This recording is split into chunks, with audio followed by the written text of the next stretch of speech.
একটা প্রজেক্টে হাজার হাজার লাইনের কোড থাকে, কখনো কখনো তো কয়েক লক্ষ লাইনের জাভাস্ক্রিপ্ট কোড থাকে। শুধু জাভাস্ক্রিপ্ট কোড না, যে কোনো প্রোগ্রামিং ল্যাঙ্গুয়েজের যে কোনো কোড থাকতে পারে।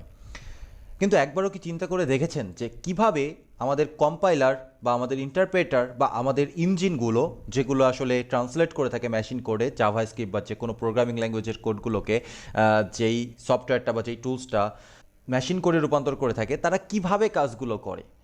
কিভাবে আমাদের জাভাস্ক্রিপ্ট ইঞ্জিন বুঝতে পারে যে কোথায় আমার একটা ভ্যারিয়েবল ডিক্লেয়ার করা আছে, কোথায় এই ভ্যারিয়েবলটা অ্যাক্সেস পাবে আর কোথায় পাবে না, কিভাবে কোন ফ্লোটা মেনটেন করে কোডগুলোকে এক্সিকিউট করতে হবে, কখন একটা ফাংশন এক্সিকিউট করতে হবে, কখন ওয়েট করে রাখতে হবে বা থাকতে হবে, কোন ফাংশনটার পরে কোন ফাংশনটা কল করতে হবে, এই বিষয়গুলো কিভাবে আমাদের জাভাস্ক্রিপ্ট ইঞ্জিন বুঝে থাকে।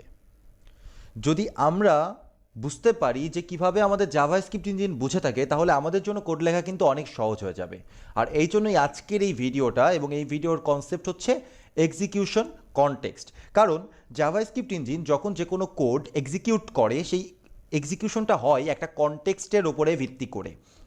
ডিফল্টভাবে যে কনটেক্সটটা আমরা দেখতে পারি, বা যখনই একটা ফাইল, জাভাস্ক্রিপ্ট ফাইল আপনি এক্সিকিউট করেন, সেটা নোটজেসের মাধ্যমে করেন অথবা ব্রাউজারে করেন, দুইটা যেহেতু একই ইঞ্জিন ব্যবহার করে করা হয়েছে, বা অন্য যে কোনো ইঞ্জিন দিয়েই এক্সিকিউট হোক না কেন, সব জায়গায় গ্লোবালি একটা এক্সিকিউশন কনটেক্সট তৈরি হবে। অর্থাৎ এই ফাইলটা প্রথম থেকে রিড হবে, প্রত্যেকটা line line by line read হবে, এবং যেই কনটেক্সটের ওপরে ভিত্তি করে এই জিনিসটা রিড হবে, সেই কনটেক্সটটার নাম হচ্ছে গ্লোবাল কনটেক্সট। এই কনটেক্সটটা ডিফাইন করে দেওয়ার দরকার নেই, এই কনটেক্সটটা কোনো কনটেক্সট না থাকলেও এই কনটেক্সটটা থাকবে। আসলে কনটেক্সট বলতে কি বোঝাচ্ছে এখানে? কনটেক্সট বলতে আপনি আপনার একটা কন্টেইনারের কথা চিন্তা করতে পারেন। এই কন্টেইনারের ভেতরে এই কোডগুলো আছে, যেই কোডগুলো একটা নির্দিষ্ট কন্টেইনারের ভেতরে থাকবে, সেই কোডগুলো এক্সিকিউট হবে। আসলে রিয়েল ওয়ার্ল্ডে এই কনটেক্সটটা হচ্ছে অ্যাকচুয়ালি একটা অবজেক্ট। ওকে, রিয়েল ওয়ার্ল্ডে এই কনটেক্সটটা অ্যাকচুয়ালি একটা অবজেক্ট। এখানে কি হয়, এখানে একটা নির্দিষ্ট ওয়েতে যখন প্রয়োজন হয় তখন কনটেক্সট ক্রিয়েট হয়। যে কোনো কনটেক্সট ক্রিয়েশনের আবার দুইটা ফেজ থাকে, একটা হচ্ছে ক্রিয়েশন অফ কনটেক্সট, বা এটা হচ্ছে একটা ফেজ, এবং দ্বিতীয় ফেজটা হচ্ছে এক্সিকিউশন অফ দ্যাট কনটেক্সট। যে কোনো কনটেক্সট ক্রিয়েট হওয়ার পরে দুইটা ফেজ থাকে, তো সেই বিষয়টা নিয়ে আমরা পরে আসবো। অ্যাট ফার্স্ট আমরা বুঝে থাকি যে কনটেক্সট ব্যাপারটা কি, বা কখন একটা কনটেক্সট তৈরি হয়। এখানে খেয়াল করে দেখেন যে এখানে একটা ফাংশন তৈরি করা হয়েছে, ফাংশন এ, যার নাম।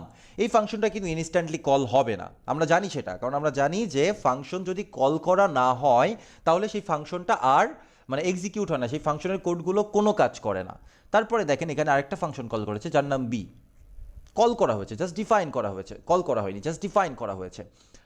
তারপরে আরেকটা ফাংশন ডিফাইন করা হয়েছে যার নাম সি। তারপরে আরেকটা ফাংশন ডিফাইন করা হয়েছে যার নাম ডি।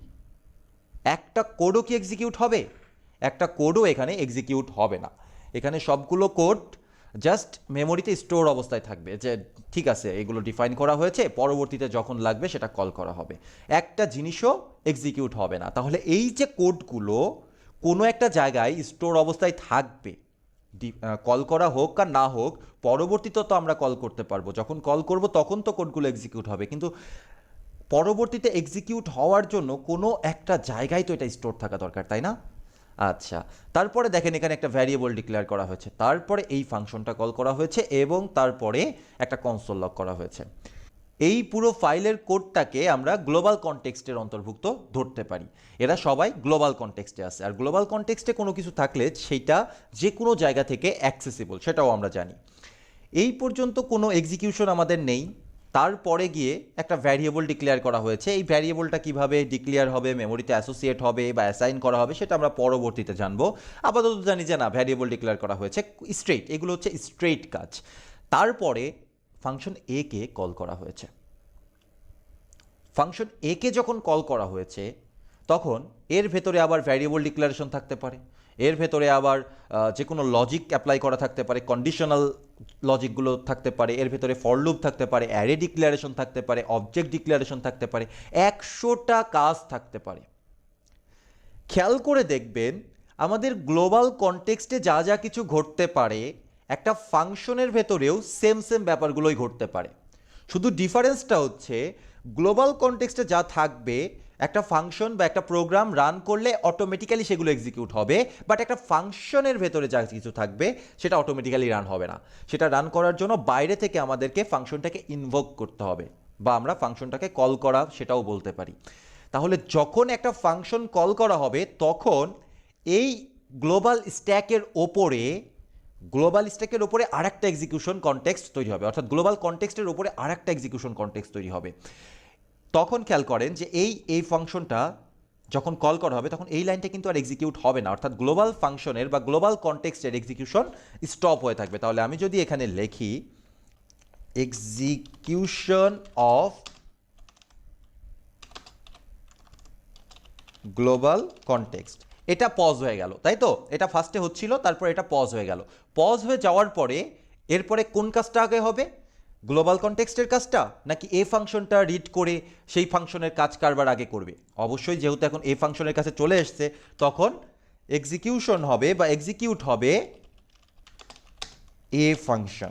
এ ফাংশনের জন্য যেই কনটেক্সটটা হয়েছে, নতুন করে যেই কনটেক্সটটা তৈরি করেছে সেই কনটেক্সট এক্সিকিউট হবে। কিন্তু এখানে আসার পরে দেখা গেল যে এখানেও একটা ফাংশন কল করা হয়েছে। সে তখন খোঁজার চেষ্টা করবে যে আদৌ আমার ফাংশন কলটা আছে, যদি থেকে থাকে তাহলে সেই ফাংশনটা ব্যবহার করতে পারবে। যেহেতু আমরা সমস্ত ফাংশন গ্লোবালভাবে ডিক্লেয়ার করেছি, সেহেতু সব জায়গা থেকেই সমস্ত ফাংশনের অ্যাক্সেস আছে। তাই কি হবে, তাই বি ফাংশনটা এক্সিকিউট করা স্টার্ট হবে, অর্থাৎ বি ফাংশনের জন্য আবারও একটা এক্সিকিউশন স্ট্যাক তৈরি হয়ে যাবে, বা এক্সিকিউশন নতুন করে কনটেক্সট তৈরি করবে। এই স্ট্যাক, এটাকে একটা ডাটা স্ট্রাকচারের সাথে কল্পনা করতে পারেন। যতগুলো এক্সিকিউশন কনটেক্সট আছে সবগুলো কনটেক্সট একটা ডাটা স্ট্রাকচার বা একটা অ্যারের মতো জায়গায় থাকে। ওকে, সবার ওপরে যে থাকে তার কাজটা সবার প্রথমে হবে। ওটা যখন শেষ হয়ে যাবে তখন ওটা রিমুভ করে দেওয়া হবে, তারপরে যেটা থাকবে তখন সেটা নিয়ে কাজ করা হবে। তাহলে এটার নাম দিলাম execution of B function context. B function যখন কাজ শুরু করা হলো তখন দেখা গেলো এখানে আবার ডি ফাংশন কল করা আছে। এটা কিন্তু কাজ কমপ্লিট হয়নি, কাজ কমপ্লিট হওয়ার পূর্বেই ডি ফাংশন কল করা হয়েছে। ওকে, তার মানে এখানেও পজ হয়ে থাকবে এবং সেম লাইনটা আবার আসবে ফর ডি। এটা ছিল বি এর জন্য, এরপরে আসবে ডি এর জন্য। ডি ফাংশনটা যখন কল করা হয়েছে এবং তার যখন একটা এক্সিকিউশন কনটেক্সট তৈরি হয়েছে, তার ভেতরে যাওয়ার পর দেখছি আমরা সি ফাংশনকে কল করা হয়েছে। তাহলে এবার আমরা সি ফাংশনের জন্য আরেকটা এক্সিকিউশন কনটেক্সট তৈরি করে ফেললাম। খেয়াল করে দেখেন, যখন যেই ফাংশনটা কল করা হয়েছে তার অনুযায়ী, সেই হিসাব অনুযায়ী একটা করে কনটেক্সট তৈরি করা হয়েছে, এবং সবার শেষে যেটা করা হয়েছে সেটা সবার ওপরে আছে, অর্থাৎ তার কাজটা সবার প্রথমে করতে হবে। তাহলে এখন সি ফাংশনের ভেতরে কি করা হয়েছে? সি ফাংশনের ভেতরে করা হয়েছে console log I am C function বা ফাংশন সি। এইটা এক্সিকিউট করা শেষ, টার্মিনালে আমাদের আউটপুটটা দিয়ে দিবে, এবং এই ফাংশনটা বা এই কনটেক্সটটা আমাদের কনটেক্সট স্ট্যাক থেকে রিমুভ হয়ে যাবে। তারপরে চলে যাবে আবার যেখান থেকে এই কনটেক্সটটা স্টার্ট হয়েছিল সেখানে। তাহলে পথ ছিল কোনটা? এখানে কিন্তু আমার স্ট্রাকচারের ভেতরে সুন্দরভাবে রয়েছে যে কোথা থেকে এসেছিল। তাহলে পরবর্তী কনটেক্সটটা কোনটা? D context. তাহলে ডি কনটেক্সটের কাছে চলে যাবে। ডি কনটেক্সটের কাছে যাওয়ার পরে এই লাইনের কাজ তো শেষ, তারপরে সে এই লাইনটা এক্সিকিউট করবে। এক্সিকিউট করলে কি হবে? ডি ফাংশনের কাজটাও শেষ হয়ে যাচ্ছে, অর্থাৎ এই কনটেক্সটের কাজটাও শেষ হয়ে যাচ্ছে। তখন সেই কনটেক্সটটাকে রিমুভ করে দিবে। তারপরে চলে যাবে চেক করবে যে টপে কে আছে, টপে কোন কনটেক্সটটা আছে বি ফাংশনের কনটেক্সটটা, সে বি এর কাছে চলে যাবে। এই লাইনটা এক্সিকিউশন শেষ, এই লাইনটা এবার সে এক্সিকিউট করবে। এক্সিকিউট করার পরে বি ফাংশনের কনটেক্সটটাও রিমুভ করে দিবে। তারপরে কোন কনটেক্সটটা আছে? এ কনটেক্সটটা সে এক্সিকিউট করবে এবং রিমুভ করে দিবে। ফাইনালি থাকে গ্লোবাল কনটেক্সট, এবং গ্লোবাল কনটেক্সটের এই কোডগুলো সে এক্সিকিউট করবে, এবং যদি পরবর্তীতে আরও 100 লাইন কোড থাকে তাহলে সেটা এক্সিকিউট করবে, আর তারপরে এই কনটেক্সটটাও শেষ করে দিবে, অর্থাৎ আমাদের এক্সিকিউশন কমপ্লিট হয়ে যাবে। এটাই মূলত এক্সিকিউশন কনটেক্সট। এই অর্ডারটা মেনটেন করেই সবসময় যে কোনো জাভাস্ক্রিপ্ট কোড এক্সিকিউট হয়ে থাকে।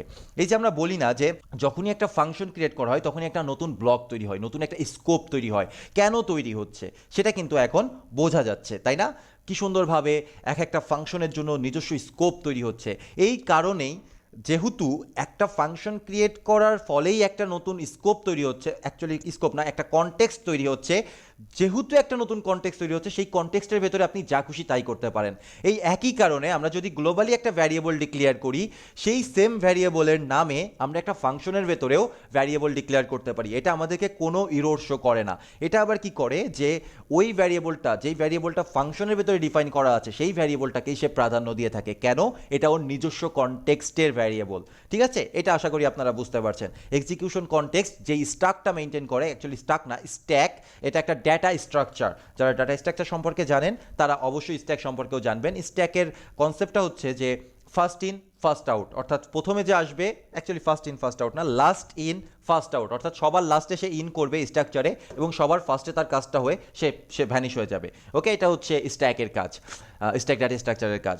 তো আমাদের যে এক্সিকিউশন কনটেক্সট আছে জাভাস্ক্রিপ্টের, সে এই স্ট্যাকটাকে মেনটেন করে চলে, স্ট্যাক ডাটা স্ট্রাকচারের মতো করে সে কাজটা করে থাকে এবং এইভাবে সে অর্গানাইজড ওয়েতে কাজগুলো করে বলে আমাদের কোনো রকম কোনো প্রবলেম ফেস করতে হয় না। আমরা সঠিক ওয়েতে, যেই ওয়েতে আমাদের আউটপুটগুলো আসার কথা ছিল, যেই অর্ডারটা মেনটেন করে আউটপুটটা আসার কথা ছিল, সেই অর্ডারটাই মেনটেন হয়। এটা গেল এক্সিকিউশন কনটেক্সটের ব্যাপারটা। এছাড়াও এক্সিকিউশন কনটেক্সটের আরও কনসেপ্ট আছে যেগুলো আমরা নেক্সট ভিডিওতে জানবো।